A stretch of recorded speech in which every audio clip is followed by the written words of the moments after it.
Hey guys, what's up? In this tutorial we're going to show you how you can set Monday or alternately Sunday or Saturday as the start of your week in your calendar, lists and boards on Google Tasks.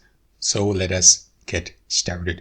So guys, navigate to Google Tasks or Tasks board. It's second name. So log into your account and you will find that week customization feature function in the top right corner by clicking into that gear icon settings.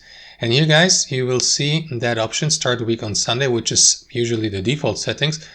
Unfortunately, you can't choose a custom day of the week, like for example, I don't know,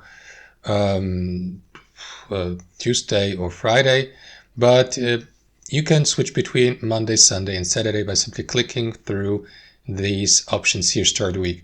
Click into it, switch to Monday, or alternately to Saturday and back to Sunday. So these are the only three options, guys, you can choose for your calendar. For example, if you, I don't know, set a due date or a start date for a task, and you will see the start of the week here and the end of the week there to the right. And that's it, guys. That's how it works. Thanks for watching and have a wonderful day.